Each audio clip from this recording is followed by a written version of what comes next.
Shalom, perkenalkan nama saya Prisna Prita Laura. Di sini saya akan membawakan renungan untuk kita. Sebelum itu, mari kita sama-sama berdoa. Allah Bapa kami yang bertata di dalam kerajaan sorga, henti-hentinya kami mengucap syukur dan terima kasih Tuhan untuk setiap kasih penyertaan-Mu di dalam kehidupan kami. Tuhan Yesus, sekarang kami ingin membaca dan merenungkan akan kebenaran firman-Mu. Tuhan berikan kami hikmat, akal budi, sehingga kami mampu untuk memahami akan kebenaran firman-Mu. Berkati juga Tuhan hamba-Mu di dalam menyampaikan akan kebenaran firman-Mu, sehingga apa yang hamba sampaikan seturut dengan kehendak-Mu. Amin. Dasar renungan kita yaitu terdapat dalam Mazmur pasal yang ke-37 ayat yang kelima yang berbunyi demikian, serahkanlah hidupmu kepada Tuhan dan percayalah kepadanya dan Ia akan bertindak. Judul renungan kita saya beri judul yaitu berdoa dengan iman, berusaha dengan tindakan. Nah, di sini ada gambar orang yang sedang berdoa dan orang yang sudah mencapai yang namanya tujuan kehidupannya atau kesuksesan. Anak muda sekarang banyak mengandalkan logika di dalam kehidupannya tanpa mengandalkan kekuatan doa. Kita mengira keberhasilan, kesuksesan sejati itu berasal dari kemampuan yang kita miliki sebagai manusia. Tapi ada juga orang yang hanya berdoa di dalam kehidupannya. Ia hanya mengandalkan mujizat Tuhan tanpa berusaha. Padahal iman yang sejati itu adalah iman yang dilakukan dengan tindakan di dalam kehidupan kita hari lepas hari.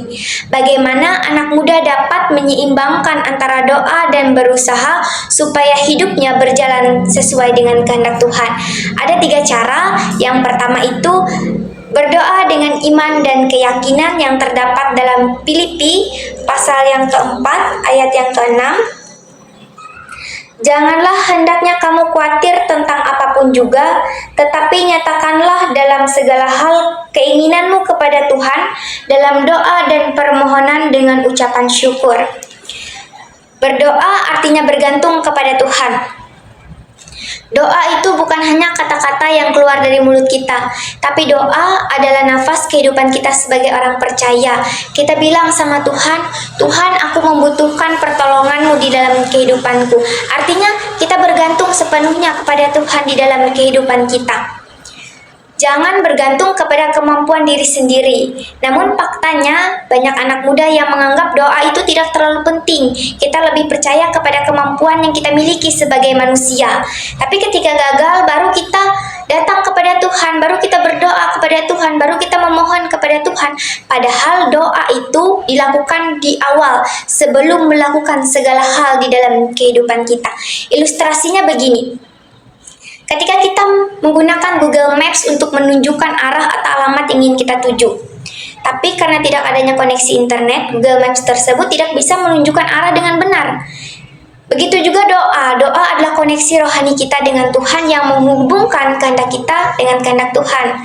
Kalau kita tidak berdoa, kita bisa saja sampai, tapi bukan sampai ke tujuan yang Tuhan kehendaki di dalam kehidupan kita.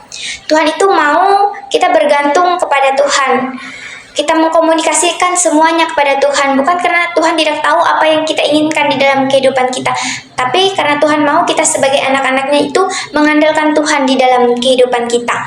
Yang kedua itu, berusahalah dengan tanggung jawab yang terdapat dalam Yakobus pasal yang kedua, ayat yang ke-26. Sebab seperti tubuh tanpa roh adalah mati, demikian jugalah iman tanpa perbuatan adalah mati. Iman harus dibuktikan dengan tindakan.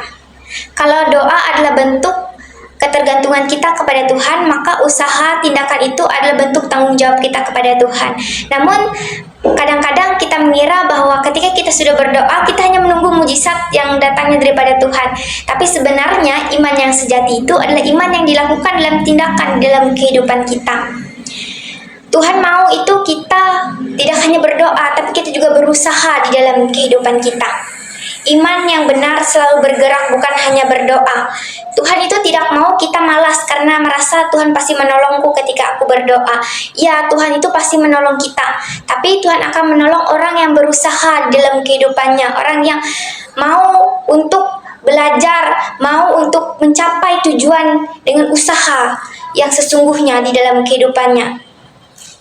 Ilustrasinya begini, ketika kita mau pandai dalam bersepeda, kita hanya berdoa kepada Tuhan, Tuhan aku mau lancar bersepeda Tuhan. Tapi kita tidak berusaha di dalam kehidupan kita, pasti kita tidak bisa. Tapi ketika kita berdoa dan berusaha di dalam kehidupan kita, walaupun kita sering jatuh, tapi pasti kita akan bisa, lambat laun kita akan bisa berjalan sendirian bersepeda itu tanpa bantuan orang lain di dalam kehidupan kita.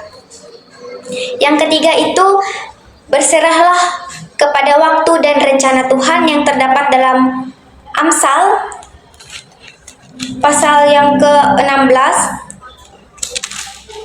ayat yang pertama. Manusia dapat menimbang-nimbang dalam hati, tetapi jawaban lidah berasal daripada Tuhan.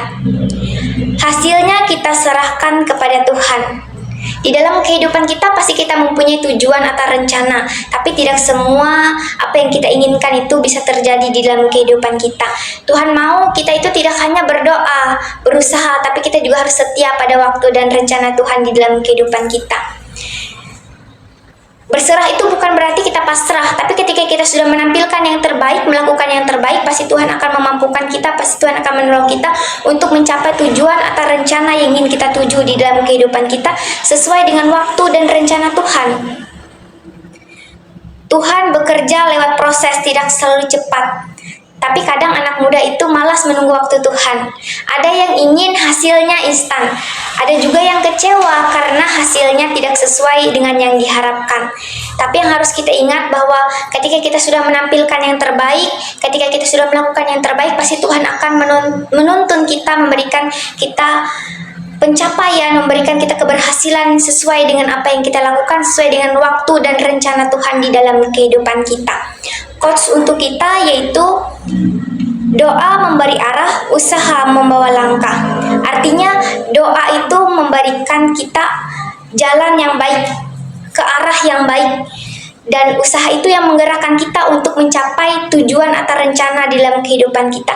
Dua-duanya ini tidak bisa dilepaskan di dalam kehidupan kita. Jadi renungan pada hari ini mengajarkan kita sebagai anak-anak Tuhan untuk berdoa, berusaha dan setia pada proses dan waktu Tuhan di dalam kehidupan kita.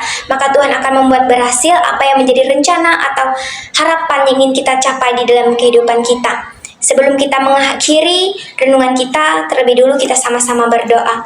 Tuhan Yesus, terima kasih Tuhan, tadi kami telah mendengarkan akan kebenaran firman-Mu.